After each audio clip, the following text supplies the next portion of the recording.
नमस्कार दोस्तों। आज कुछ चंद पंक्तियों से अपने इस लेक्चर की शुरुआत करेंगे।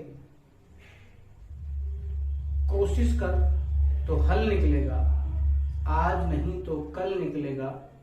जितना गहरा होगा कुआं उतना मीठा जल निकलेगा। नमस्कार, मैं आपको अपने YouTube चैनल प्रयास मंत्रा पे आपका हार्दिक स्वागत करता हूं और उम्मीद कर रहा हूं कि मेरे द्वारा बनाए गए जितने भी पिछले लेक्चर हैं उनसे आप लाभान्वित हो रहे होंगे। आज एक नया लेक्चर स्टार्ट करने वाले हैं। विषय है ग्रामर का। विषय का नाम है समास। चलिए स्टार्ट करते हैं आज का अपना लेक्चर, समास प्रकरण।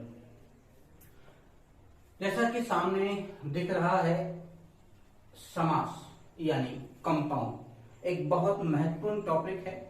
चाहे प्रतियोगी परीक्षाएं हों या स्कूल विद्यालय या स्कूल जितनी भी परीक्षाएं हैं उसमें समास प्रकरण एक विशेष रूप में पूछा जाता है। तो थोड़ा ध्यान पूर्वक अगर कर लेते तो उसको कोई भी कठिनाई का सामना हमें नहीं करना पड़ेगा। चलिए स्टार्ट करें।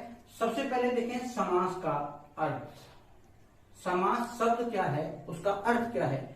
तो सबसे पहले समास का अर्थ है जोड़ना या मिलाना, यानी दो या दो से अधिक का संयोजन करना, जोड़ना। इसे हम संक्षेपीकरण भी कहते हैं। संक्षेपीकरण मैं आपके क्लियर कर दूंगा कि संक्षेपीकरण होता क्या है। संस्कृत में समास का विग्रह करते हैं तो आएगा सम, अस, घ होता है। ये तो तीन से मिला है, सम, अस और घ। इसको समास का विग्रह संस्कृत में है, बहुत इंपॉर्टेंट है। हरियाणा स्टाफ सिलेक्शन कमीशन ने कई बार ये क्वेश्चन अपने परीक्षा में पूछा है, थोड़ा ध्यान रखिएगा। आगे है समास की परिभाषा। तो दो या दो से अधिक शब्दों को संस्कृत करने की प्रक्रिया, एक प्रोसेस है, उसको हम समास कहते हैं। जैसे देखिए, दो या दो से अधिक कैसे कि 1, 2 और 3, यानी 1, 2 और 3। हम देख रहे हैं कि हस्तलिखित लिखा हुआ है, तो इस हस्तलिखित में हमने तीनों के तीनों शब्दों को संयोजित कर लिया है, इकट्ठा कर लिया है। हमने संक्षेप में एक शब्द बोला हस्तलिखित, इसका विग्रह करते हैं तो आपको मिलेगा हाथ से लिखा हुआ या लिखित, तो उसको कहते हैं संक्षेपीकरण। इसको थोड़ा ध्यान दीजिएगा, यहां इसको मैंने क्लियर करने की कोशिश की। नेक्स्ट आएगा समास विग्रह। समास विग्रह क्या होता है, क्वेश्चन है समास विग्रह क्या होता है। जब समस्त पदों को वापस पृथक पृथक, इसको हम अलग अलग लिख सकते हैं, अलग और अलग अलग करते हैं या वापस पृथक पृथक किया जाता है, तब उसे हम समास विग्रह कहते हैं। जैसे अभी आपको बताया था मैंने, गंगा जल जो है एक समस्त पद है, इसको हम अगर तोड़कर लिखेंगे, अलग अलग करके लिखेंगे तो लिखा जाएगा गंगा का जल। तो ये ध्यान रखें, अगर हम समास का विग्रह करेंगे तो विग्रह में देखेंगे कि हम गंगा जल लिखा, गंगा जल को हम लिखेंगे गंगा का जल। दो या दो से अधिक शब्दों में उसको तोड़कर लिखेंगे। आगे टॉपिक है समास के प्रकार। समास के 6 भेद होते हैं, 6 प्रकार होते हैं। सबसे पहला प्रकार है अवयवी भाव, दूसरा प्रकार है द्वंद्व, तीसरा प्रकार है द्विगु और चौथा प्रकार है तत्पुरुष और पांचवा प्रकार है कर्मधारय और छठा प्रकार है बहुव्रीहि। और ये जो 6 मेजर इसके जो हैं प्रकार हैं, भेद होते हैं, तो हम 6 के 6 को डिस्कस करेंगे वाइड तरीके से, पूरा कई एग्जांपल के द्वारा से इसको कोशिश करेंगे करने की। तो अगला जो टॉपिक आएगा वो आएगा हमारा समास के भेदों का विभाजन। हमने कैसे कैसे इसको विभाजित किया है, इसको किस प्रकार विभाजित किया है, नेक्स्ट पेज पर देखेंगे। जैसा कि पिछली बार बताया, आगे समास का विभाजन है, यह विभाजन किया हमने इसको, तो ये रहा विभाजन। तो सबसे पहले तत्पुरुष, फिर द्वंद्व, अवयवी भाव और बहुव्रीहि।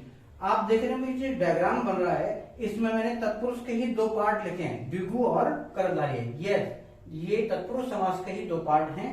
तो हम जब तत्पुरुष समास स्टार्ट करते हैं, तत्पुरुष के 2 पार्ट करते हैं, एक तो विशेषण और विशेष्य, जैसा कि ये कहा गया इस तरीके से, और दूसरा है कारकीय संबंध, यानी कारकों के द्वारा जो संबंधित हैं उनको माना गया। जैसे संबंधवाचक है, संबंधवाचक है। अब संबंध किसके साथ में, जैसे राजपुत्र, तो ये आएगा राजा का पुत्र। क्योंकि राजा का और उसके पुत्र का आपस में संबंध है। दूसरा है गगनचुंबी, गगन को चूमने वाली, यानी ऐसी ऊंची इमारत जो गगन को चूम रही है। दूसरा है विशेषण और विशेष्य का संबंध, इसमें कर्मधारय, कर्मधारय के भी हमने दो पार्ट किए हैं, एक हुआ है तुलना में और दूसरा है गुण में, यानी किसी की क्वालिटी और किसी का गुण। जैसे गुण है सद्गुण, यानी सद मतलब अच्छा है जो गुण, सद्गुण हो गया। और ये कमल नयन, कमल रूपी नयन, कमल नयन होता है कमल रूपी नयन, यानी यहाँ क्या है विशेषण और विशेष्य का संबंध रखा गया है। तो कमल नयन और सद्गुण ये गुण में है और ये तुलना में। सेम आएगा द्विगु समास, द्विगु आप समझ सकते हैं जिसका पूर्व पद जो है वो संख्यावाचक होता है। जब हम आगे पढ़ेंगे तो आपको डीपली बताया जाएगा कि संख्यावाचक यानी न्यूमेरिकल नंबर्स होंगे, वो भी संस्कृत में यानी तत्सम के। ये लिखा है त्रिवेणी, तो तीन वेणियों का समूह है त्रिवेणी। जैसे इलाहाबाद में होता है त्रिवेणी संगम, यानी तीन वेणी मतलब तीन नदियों का जो समूह है। तो हम देख रहे हैं कि तत्पुरुष समास के दो मैंने भेद बताए, कारकीय संबंध और विशेषण और विशेष का संबंध। विशेषण और विशेष के संबंध को भी मैंने दो पार्ट में डिवाइड किया है, कर्मधारय में और द्विगु समास में। तो कर्मधारय में भी क्या मिलेगा, तुलना और गुण, जबकि द्विगु समास के अंदर संख्यावाची जो है वो शब्द लगते हैं। जैसे त्रि लगा है, त्रि मतलब तीन, वेणी मतलब नदी, ठीक है, त्रिवेणी। आगे इसका दूसरा पार्ट आएगा, देखें द्वंद्व समास। द्वंद्व समास, द्वंद्व में और या का जो है आपस में संबंध लगेगा। देखिए स्वर्ग और नर्क, इनको हम करेंगे तो लिखेंगे स्वर्ग और नर्क, ठीक है। आगे है अव्ययी भाव। अव्ययी भाव में अव्यय और विशेषता का जो है वो संबंध होता है। यथाशक्ति, शक्ति अनुसार, शक्ति के अनुसार, शक्ति अनुसार कर सकते हैं या शक्ति के अनुसार, इसे दोनों तरीके से ही लिखा जाता है, ठीक है। यथाशक्ति जैसी, अकॉर्डिंग टू योर पावर, यानी आपकी शक्ति के अनुसार।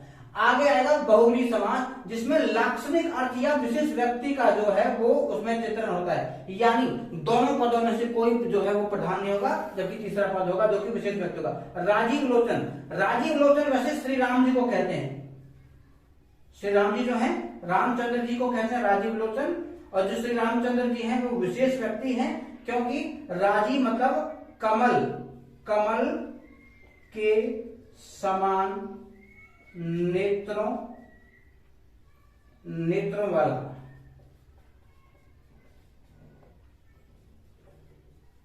तो आप देख रहे हैं ये, तो ये था हमारा समास वर्गीकरण या विभाजन। तो हमने इसको इस तरीके से डिवाइड किया है। उम्मीद कर रहा हूं कि ये लेक्चर आपको पसंद आया होगा, और आगे भी इसके आगे इसके सब पार्ट जो है आप बहुत जल्दी नई वीडियो में मिलते हैं। तब तक के लिए नमस्कार।